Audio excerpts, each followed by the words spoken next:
Je voudrais vous faire écouter Rima Hassan, jamais en Génial. peine d'une déclaration, je savais que ça vous ferait Ah oui. plaisir, jamais en peine d'une déclaration anti-France. Vendredi, l'eurodéputée était à la Courneuve dans le cadre des élections municipales et elle attaque la France qu'elle présente comme un État raciste. Dans un État raciste qui relativise son histoire coloniale, voire qui la glorifie, son nom, la couleur de sa peau, c'est politique.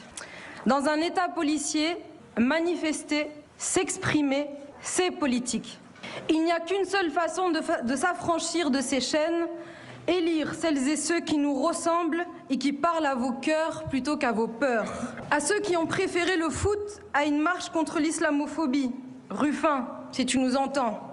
À ceux qui veulent bien des voix électorales des personnes racisées, à condition qu'ils n'envisagent pas de se présenter, Garrido, si tu nous entends. Ou encore à ceux qui prétendent avoir un cap clair en défendant un État génocidaire, Glucksmann, si tu nous entends.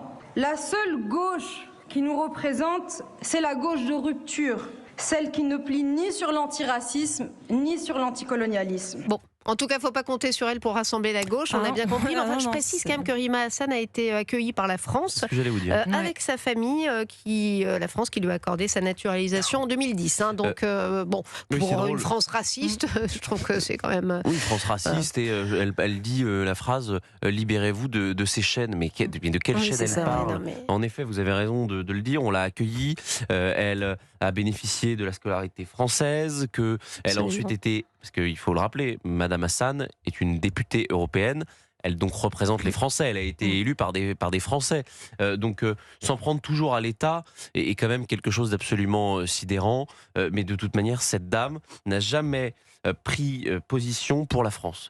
Elle est Ouais, députée c'est ça. française au Parlement européen, mais elle défend toujours des intérêts qui sont contraires à ceux, 99% de à ses ceux de la France. déclarations, c'est à chaque Elle- fois sur la Palestine. Bien donc, sûr, 99% de ses déclarations sont sur la Palestine et sur la situation à Gaza. De temps en temps, elle se permet un petit pas de côté pour défendre le régime mafieux de M. Tebboune en Algérie. Mais c'est vrai que jamais, vous l'avez jamais entendu sur le Mercosur, elle n'en a rien à faire. Oui, c'est- Sur ah oui, c'est pas l'agriculture, son moi je sujet. ne l'ai jamais Non, non, entendu je pense parler. Et d'ailleurs, c'est intéressant parce que je trouve quand même qu'il y a un vide abyssal dans ce discours-là. On l'a pas entendu en intégralité, mais nous, au JDD, on avait un reporter, Lucas Planaverne, qui est allé. Et c'est vrai que le discours était absolument dingue. Et j'avais regardé une interview de Rima Hassan sur Thinkerview, vous savez, cette chaîne Oui, YouTube absolument. qui fait des longs formats. Mhm. Et en fait, le problème, c'est que sur un long format comme ça, on peut pas tricher. Et Sky lui demandait, c'est l'intervieweur lui demandait, bon, bah, par exemple, sur le nucléaire, la fermeture de Fessenheim, vous en pensez quoi? Ah, je sais pas. Mais je crois qu'elle ne Donc, savait pas voilà, ce que c'était. Donc à un moment donné, c'est absolument sidérant ce niveau d'élu.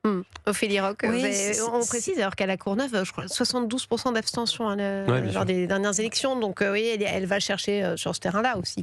Ouais, mais c'est même plus qu'elle va chercher sur un terrain en particulier. Je pense en effet, elle a abdiqué avant même d'avoir commencé le fait de vouloir représenter de toute façon tous les Français. On le voit. Elle n'a pas du tout envie de représenter tous les Français. Je pense qu'elle a dans sa tête en effet une construction mentale qui est finalement assez resserrée. Parce que quand elle dit que la France glorifie la colonisation, je ne sais pas où elle a vu ça.